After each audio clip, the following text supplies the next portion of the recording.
Hello and welcome to OT the podcast. We're here to talk about watches, time, and corporate crime. My name's Felix Shanks. And I'm Andy Green. Felix? Lol jokes, we're not talking about corporate crime, but we do have a bit of news and a few newsy releases to chat about. So no guest this week. Nah, we don't need one this week. Just us.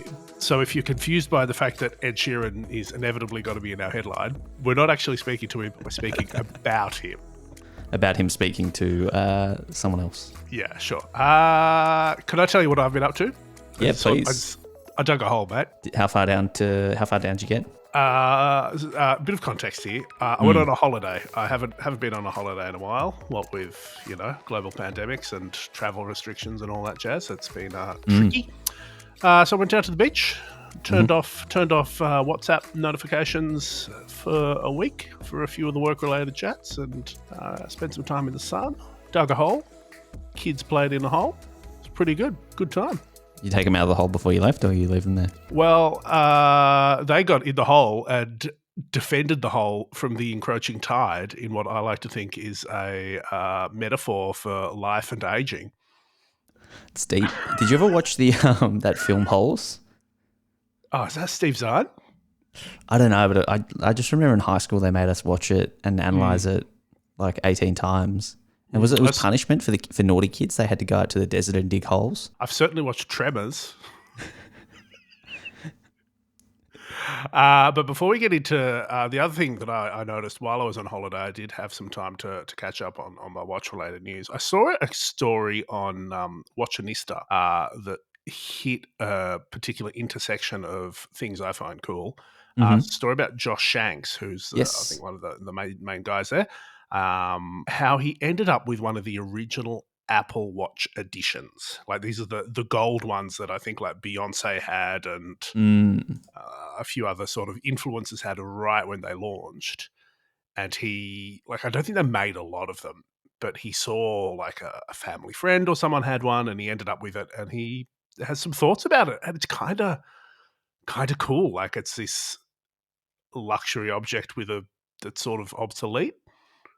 So Josh bought this. He found it and bought it?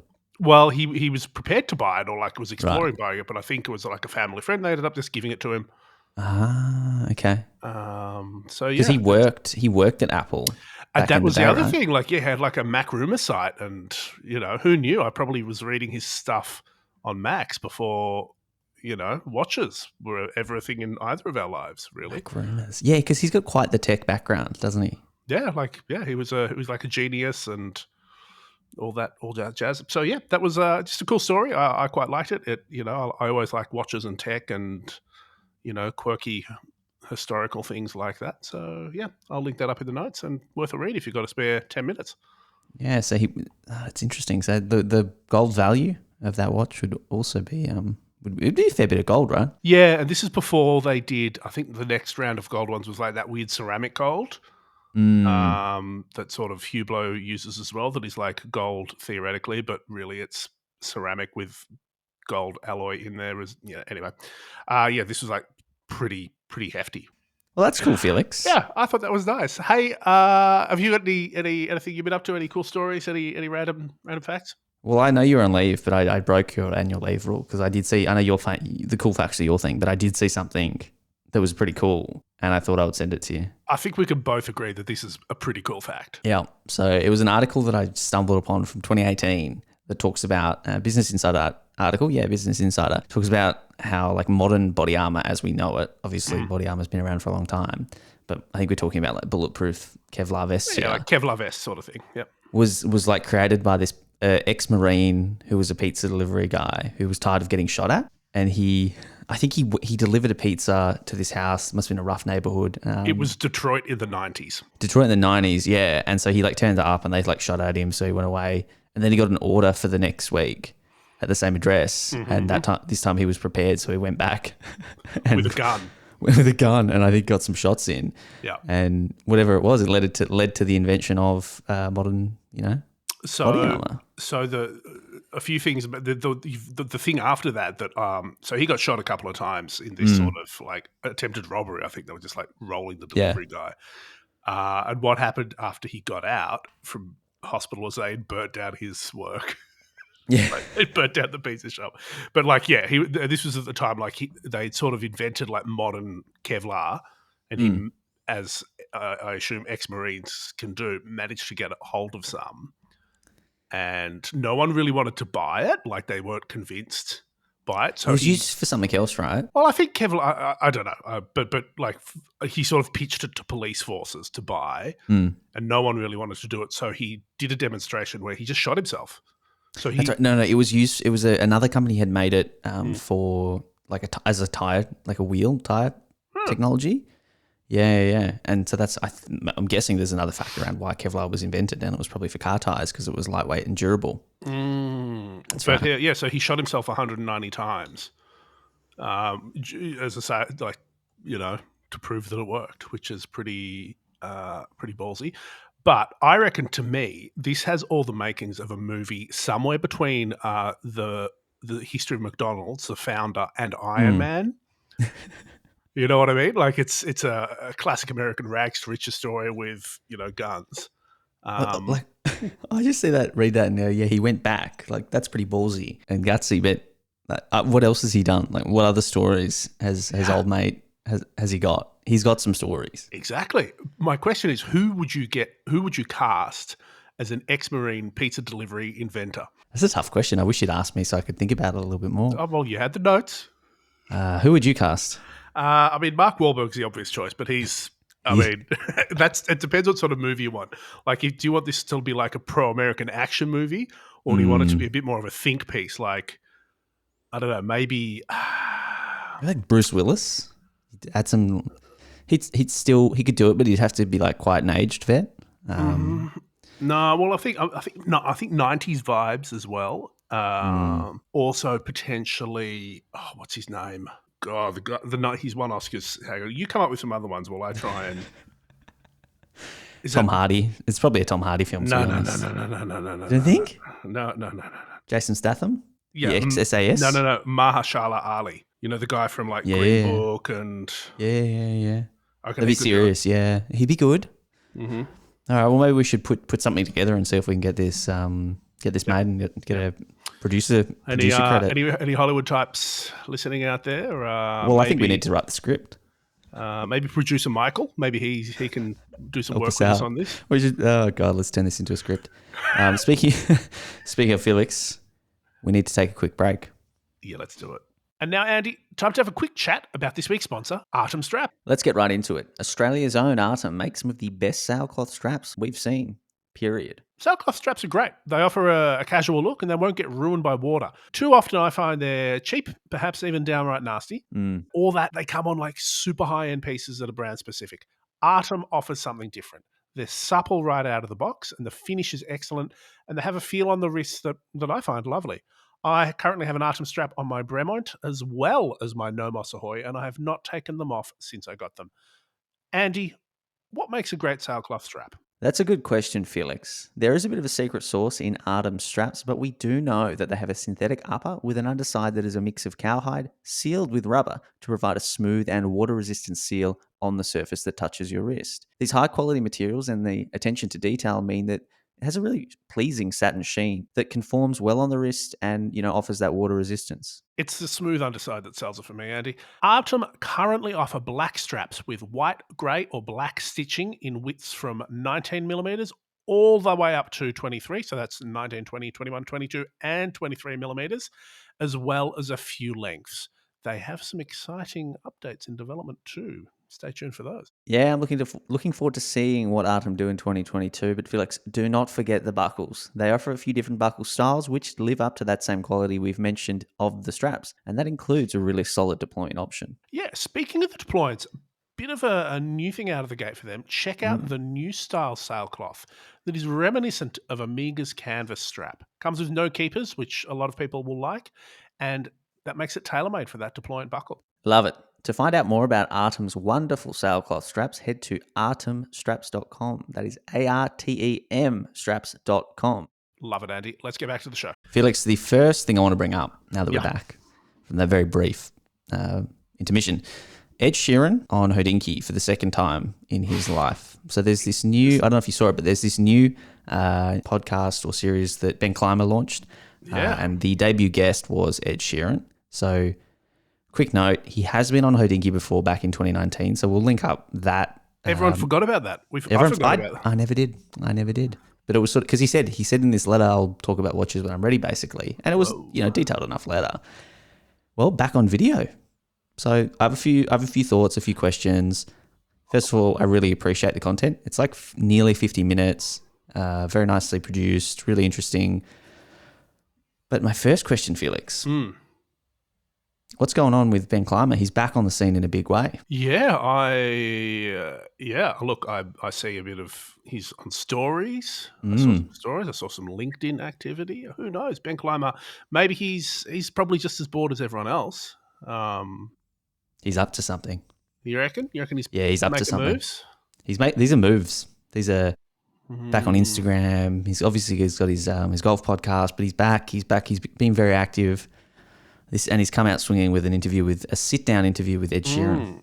So, this is how you launch a new season of Oprah, but for watch people. Something is going on there. All right, so we've discussed this a little bit offline, Felix. Yeah, I haven't seen it. Full disclosure, you've not seen it. No. I mean, I'm too cool for that. No, I just haven't seen it. Haven't had the time.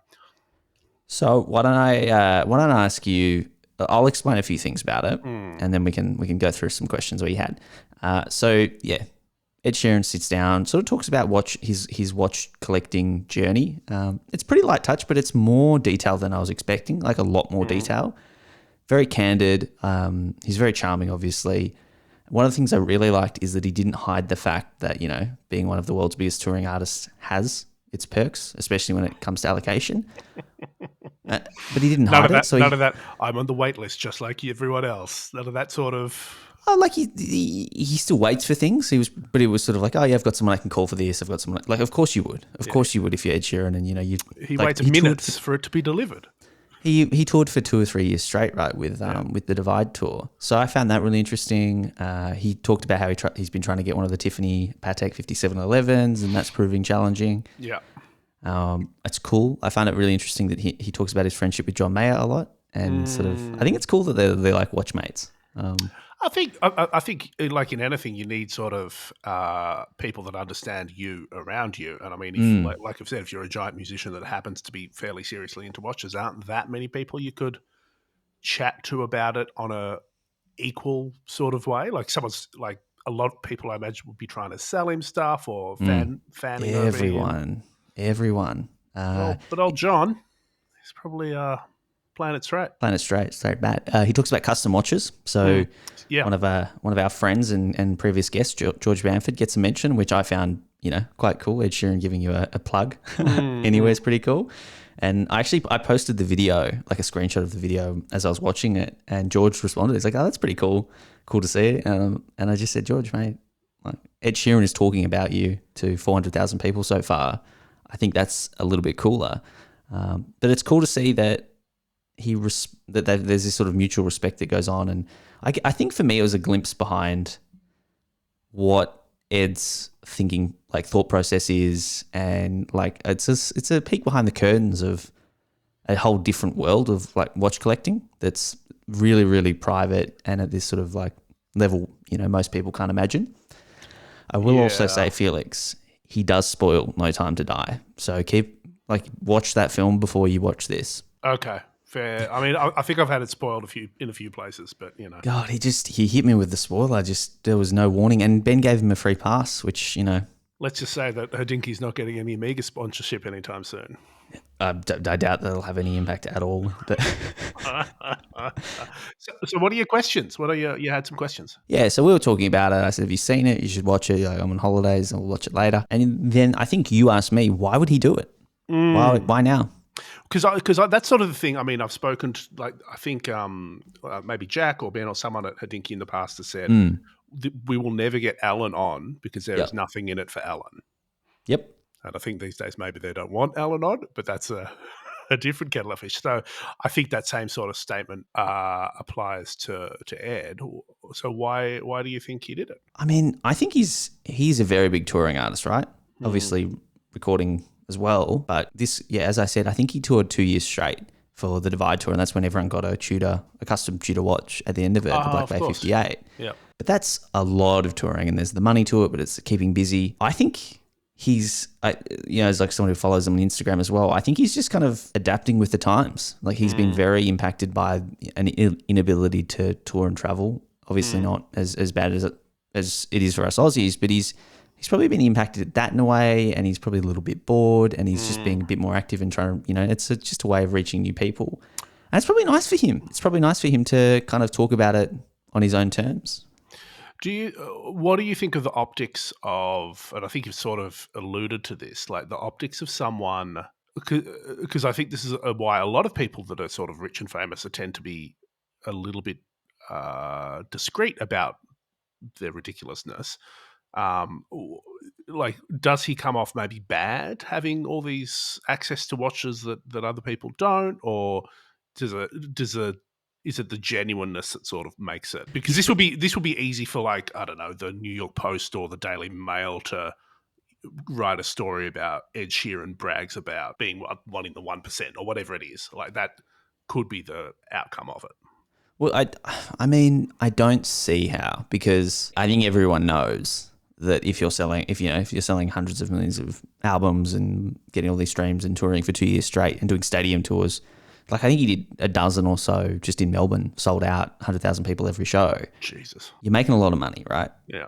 And if you're making a lot of money, you're probably spending a lot of money. And at this point, he's been spotted. Every watch he ever wears, nearly every watch. There are some he revealed that no one knew about it, because he also is very private. But yeah, it's a bit hard to cry poor if you've got Richard Milles and Patek and AT on the wrist. Did this come across as braggy or?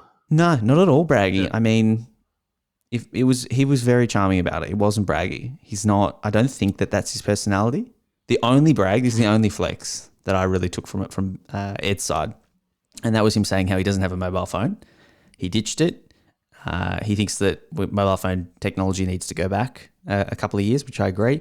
But the really kind of privilege that he displayed was the ability to not have a mobile phone and have, if someone needs to get to him, he's got a person that will hand him a phone or whatever. Someone else. He's probably got 10 mobile phones, but they are in charge of people around him, Yeah, and he emails. So if you want to get in touch with him, like if you're a mate, you'd email him and he'll check his computer every few days as a way of kind of... wild. That to me is like the biggest flex ever, right? That's pretty wild. Yeah, and good for him. Good for him. It would be pretty hectic. I mean, could you imagine opening his Instagram account? So it did sort of, yeah. And then I thought, all these posts he puts up, it's definitely not him. Yeah, I mean, yeah. Who have I been DMing then? who have I been chatting to? Who has seen those pictures? Yeah, but and Ben's back. Ben's come out, launched a new sort of series with quite the flex. Yeah, that's pretty interesting. I think that's and that sort of segues a few things actually I've mentioned segue into some other developments over the last few weeks. Tiffany, LVMH, Patek Philippe. There's a lot going on. So much. Where should we start? Well, I think let's start the one that has that article about the person that bought the Phillips Tiffany Blue 5711, who I believe I've met, Andy. Oh, so you think? I think I got sent an old wrist shot that was on Instagram by a friend, and he's like, "Hey, did you do this?" I'm like, "I think I did. I think it was Watches and Wonders 2015, Richard Mille. Like, dude was wearing an Adal, and I was chatting and say, hey, can I grab a shot? Like I probably tried to watch on and whatever, and which is kind of weird. Like, it's kind of like, I don't know, meeting someone famous before you knew they were famous. I don't know. But tell us what's going on here. Yeah, right. So another Hodinkee interview exclusive, but the title was Mystery Solved. Here's who bought that Tiffany Blue Patek 5711 at Phillips. So, famously the number one that Tiffany and Patek put straight through to auction that sold for like 6.1 or 6.5. Doesn't really matter at this point. And it's sort of an interview, or it comes across as an interview. I'm not sure if it was a press release or it was a light interview and some pictures of the watch and a bit of a insight into who the purchaser was. And it's a guy named Zach Lu, 31-year-old from California. I think his Instagram Zachattack25 or something like that. So you would have seen him. He's got every desirable piece you could imagine. Yeah. He did an unboxing. I think it's. I imagine it's With Boutros, yeah. He did the unboxing, and then I think Hodinkee probably reached out for comment.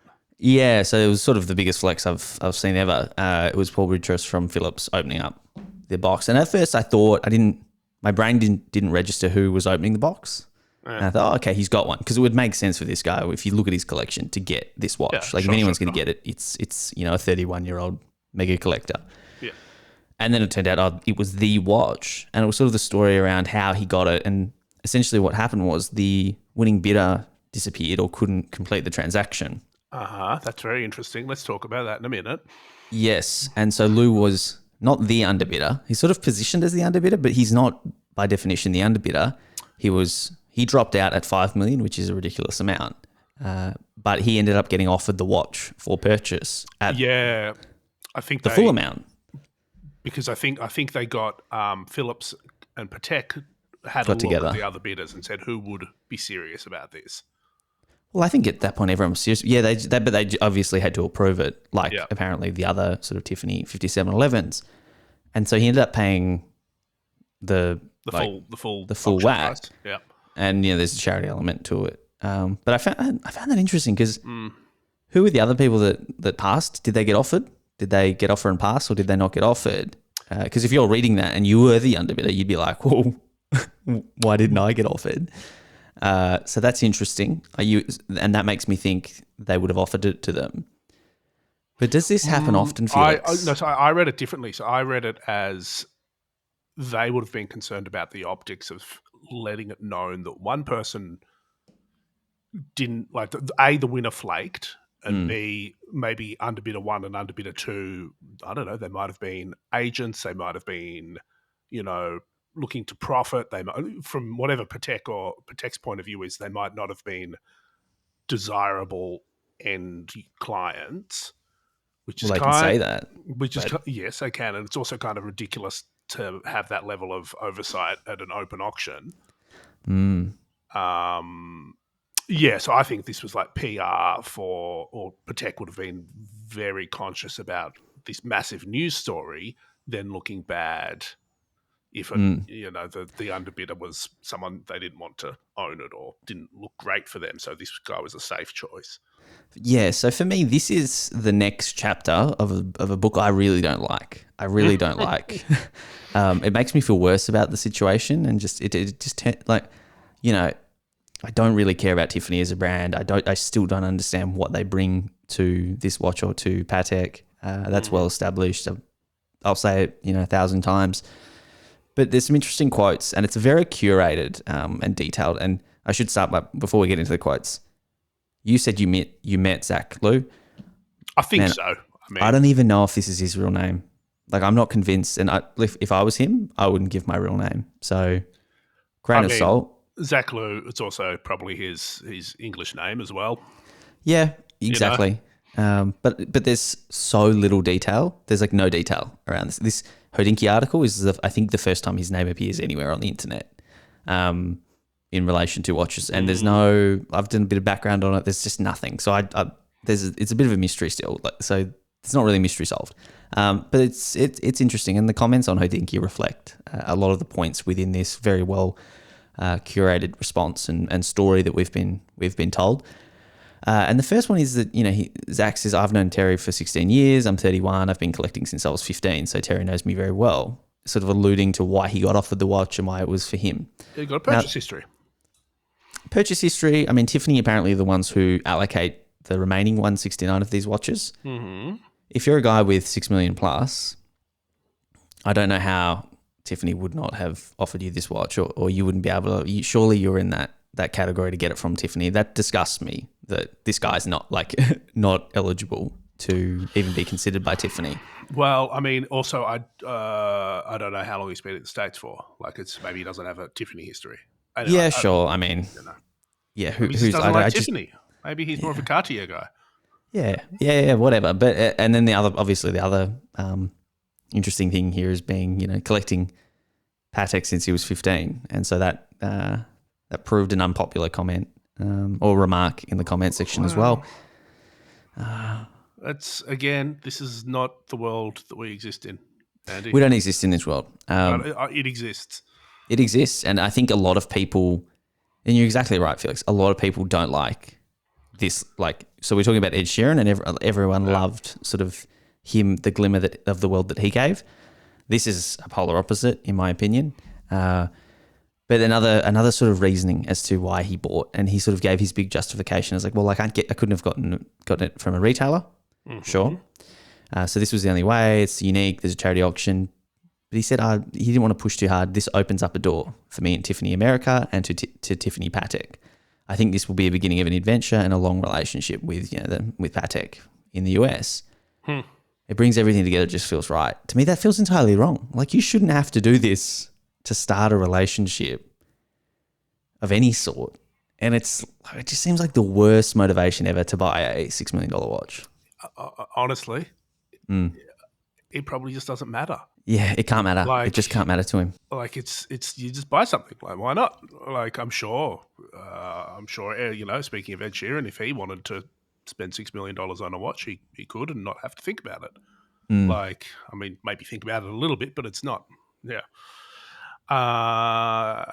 It's a pretty wild story. It's just wild. Like, it's very wild, and I'm grateful that it's out there, and I understand it. But if it was, I guess I put my view on it would have been just go spend a ton of money at Tiffany, and you'll get there in probably a third of the money, or $1 million would probably push you. It's not the cool one. Yeah, and is it even a cool watch? That's the other thing. Well, it's also not the only Tiffany Nautilus that's been thrown around, making it on the gram recently. Yeah, there's been another one, a unique Nautilus 5740, which is the perpetual calendar with a Tiffany dial. This is the one posted with the chess set. Yeah, but it's what makes it fascinating was that who was posting it. So it was Frederick Arnault's Instagram account, who's the son of, was it Frederick Arnault's Instagram account or his son's account? I don't know. One of them. I'm looking it up now. Frederick Arnault, who is the CEO of TAG Heuer. He was playing a game of chess with his dad, third richest man in the world, and little wrist shot of the watch, which I find fascinating for so many reasons. One, why post it? Like, talking about, optics is one thing. So if it's just a subtle flex, I think that's a weird move. But again, you probably don't care if you're the third richest man in the world. Or is there more at stake here? Is this part of, as a Quill and Pat article that we will maybe reference, talked about, is this part of a bigger game of chess, corporate chess, succession-style chess, where LVMH is in talks to buy Patek Philippe? Bum, bum, bum. Well, it's interesting, Felix. I mean, and the chess set is... Weirdly enough, the other day, Therese Stern had a game picture on his Instagram of him playing checkers. I know it's chess, not checkers. They're playing different games. It is, yeah. So obviously the optics are interesting. Like, why even post it? You know what I mean? Like, it's obvious. It's got to be some sort of hint or statement, or it's. I mean, it's very deliberate. To be fair, Frederick Arnault's like 25. So not afraid of the old socials. It's a very big flex. It's very, very peculiar. But I wouldn't be surprised. I mean, I think it's been pretty public, or sort of open insider knowledge that LVMH has been interested in Patek, and I think talked about it seriously in the past, because that's the only, like, that would put them in proper competition with like Richemont and Swatch. It's massive. It would be massive for them. I mean, it's such a big by revenue company, as in Patek's probably one of the top 5 by revenue, which is, considering the volume of watches they make, it's just an incredible price point. There are those rumours going around the internet that Terry's sort of going through a divorce. It's been a couple of years now, so he might be in a position where he does need to sell. Or even that, I mean, like, are his children interested in running the family business, or Yeah. like, I mean, At some point, he might want to tap out, and if he can sell, Patek Philippe for a couple of $1 billion, because that's you would be talking somewhere in that realm, I imagine. oh, definitely. I mean, if Tiffany's 16 Yeah, bill, yeah, this is at least. I would say that Patek has more brand value than Tiffany. I could be wrong on that. 100%. Yeah, 100%. So he might just want to retire. He might just want to check out, which is totally fair.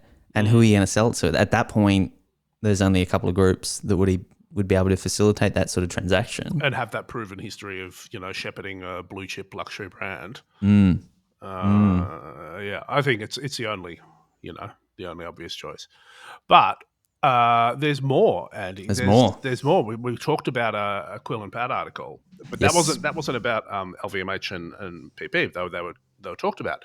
The main one here is the news that the Kering Group that owns Gucci and a bunch of other mostly fashion brands is divesting their sort of high-end watch brands, which are namely Girard Perregaux and Ulysse Nardin, that were part of the Sowind Group that Kering acquired in 2011. Yep. So they're being sold to management. So what does that mean? Well, Patrick Pruneau, who is the CEO of both, I think he worked at Apple, I think, if I'm getting him right. I could be confusing him with someone else. So he's been in the industry a long time, knows his stuff. So he will have put together some money, one assumes, and senior management will be taking equity in these two brands. Fascinating. That's kind of cool. I'm into that. Yeah, I think it's I can understand why Kering are getting rid of them, because they've probably, like, as this article in Quillipad says, they've had some hits, like Gucci's taken some hits, and some of their other brands of being stressed. So this is not their core business, and a great way to free up some cash at the same time. But I don't know if they've got without the backing of that sort of major muscle, I don't know if these brands are strong enough on their own to really thrive. Oh, definitely not. They'll need to strip things back, go back to basic, and that might be what they want to do. They might just say we need to go back and focus and almost operate like two independents side by side. Well, that's it. I mean, they will. Like, they've got facilities. But I'm saying like good independence. Like, I don't know if if they can. Well, I mean, I don't think there's enough strength there. Like, they had silicon patents. They had them, but they're now, I think, they sort of shared those patents with Patek and other brands. I think they've expired now. Okay. They've got dial manufacturing, Donze Couturans, that's quite well regarded and does a lot of high end work for other brands. That'll probably be fine.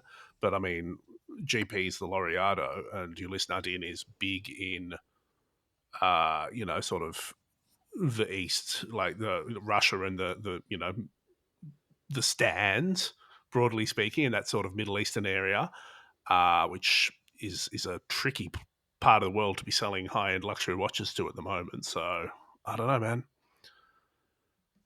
Me neither. Me neither.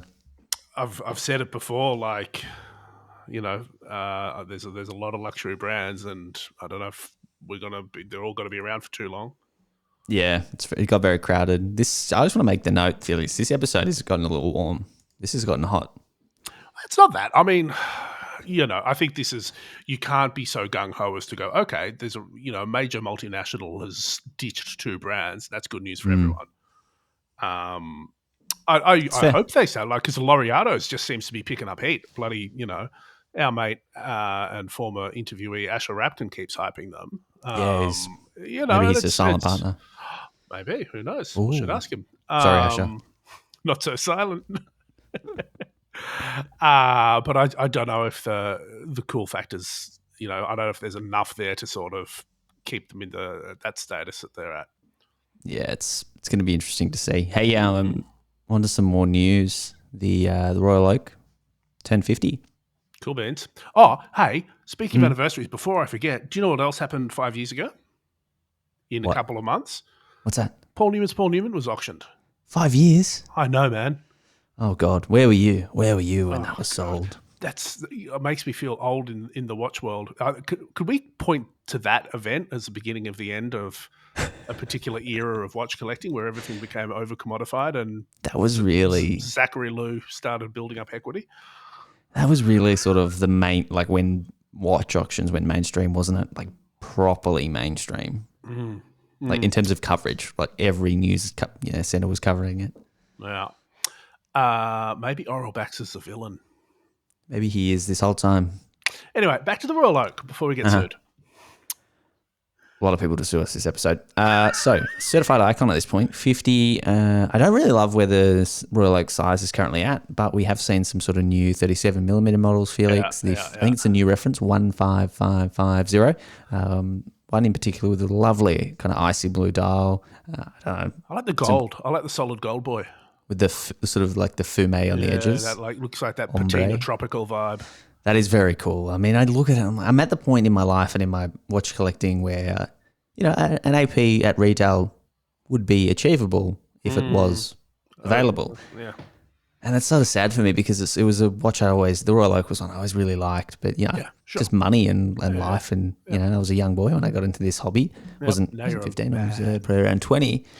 And it's just that this brand, I mean, it's just become so impossible. I mean, I've got good watch plugs and I cannot, for the life of me, I mean, I haven't really tried, but I don't think I could get one, which is a little bit sad. Just change the discourse.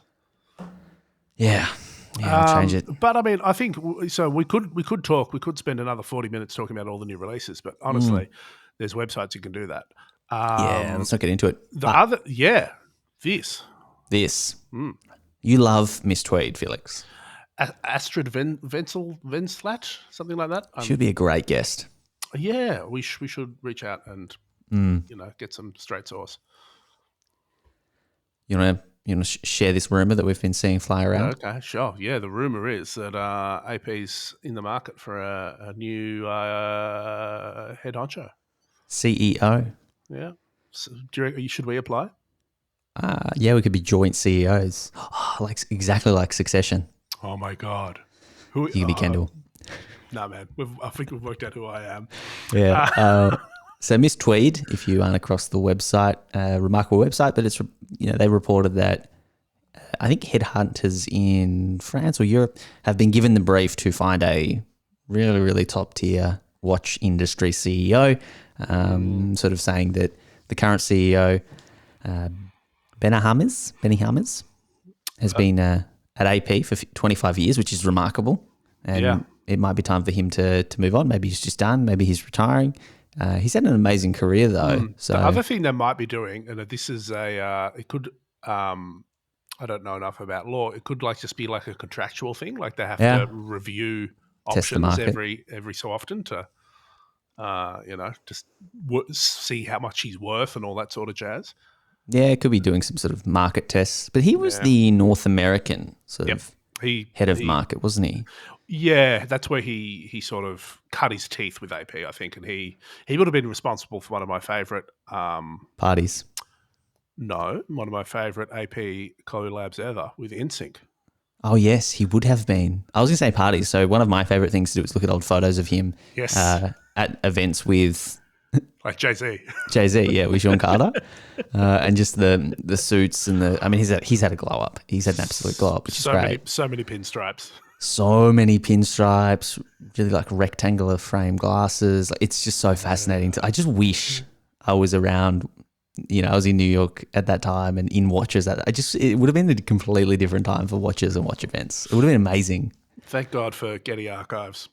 Oh yeah, I mean Getty Images. Thank you. Definitely won't link those because we'll have to pay for them. But Google the images and take a look at it. But yeah, NSYNC. I mean, what a great time. That's a different chat, Felix. And I think he's probably the person most responsible for the direction. Like they were already back then doing movie collabs, like with End of Days. They were, they were working with all these sort of like quite for the Swiss watch industry, like bold artists. So it's been a pretty clear trajectory since that. And he's changed the industry through.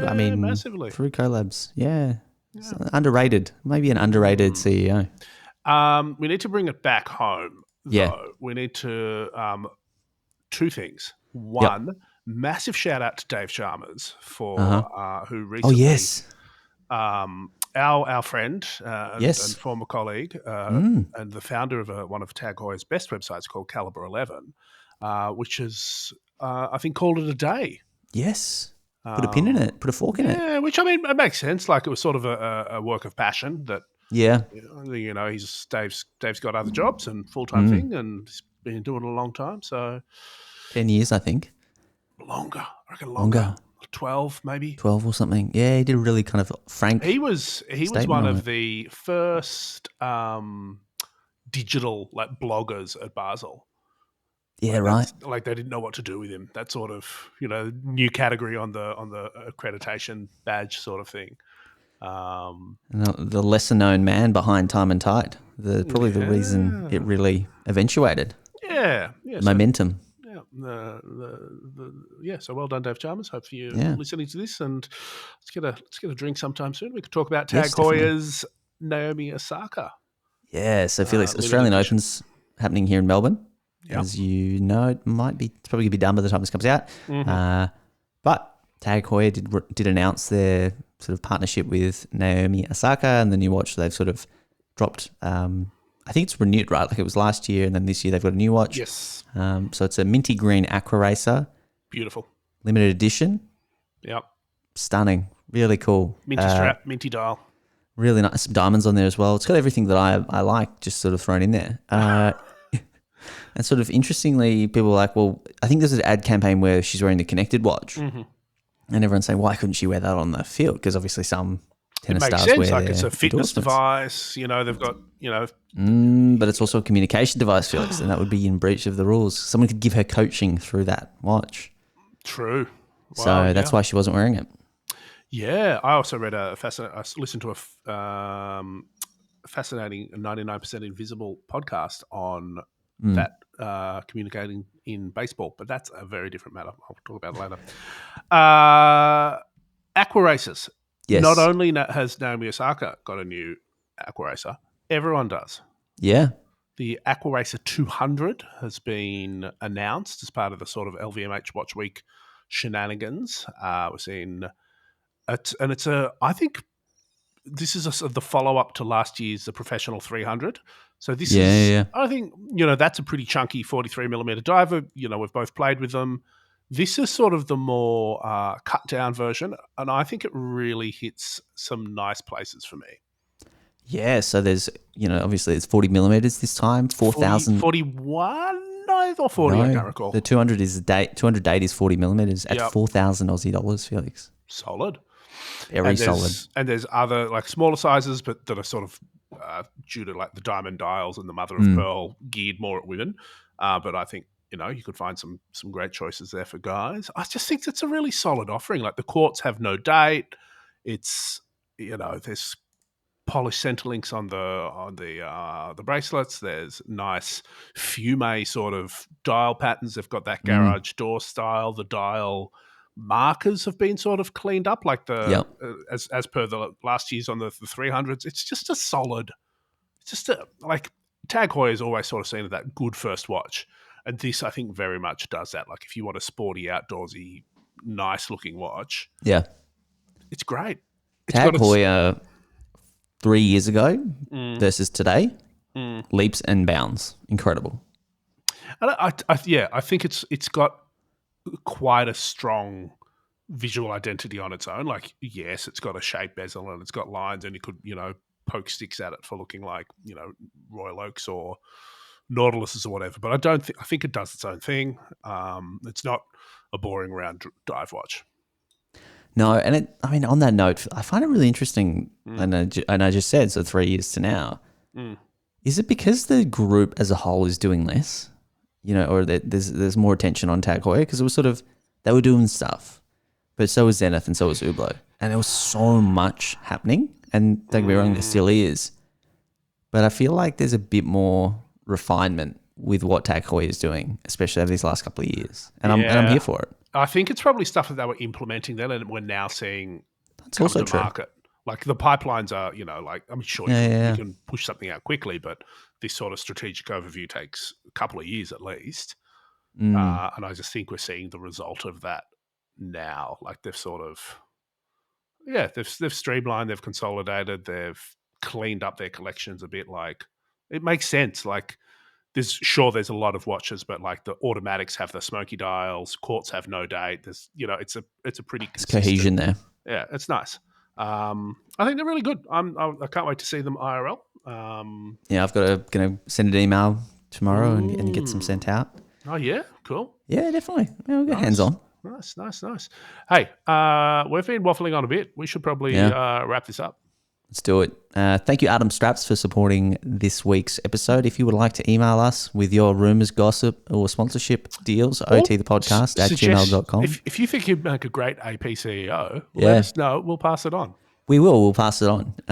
If you want to hit us up on Instagram, ot.podcast. And obviously, Felix, we've not talked about it yet, but join our Discord. It's where a lot of fun banter happens. I mean, to be honest, that's where we hear it all, because all the CEOs are there. They all chat. There's a separate channel. It's called Swiss Watch CEOs. And, Ed might or might not be in there. Yeah, Ben's in there. He's telling us about his plans. George Kern, he's talking about pilot watches. Yeah. I mean, Patrick Bruno, he's asking us what we think the next iterations of the Laureato should look like. It's all happening. I mean, we are the Illuminati of the watch industry. The Watch Illuminati. All right. And if you like OT, subscribe, tell your friends, leave a 5-star review, post an Instagram story, and we will see you next week. Chestnut checkers. Remember that. Arnault style.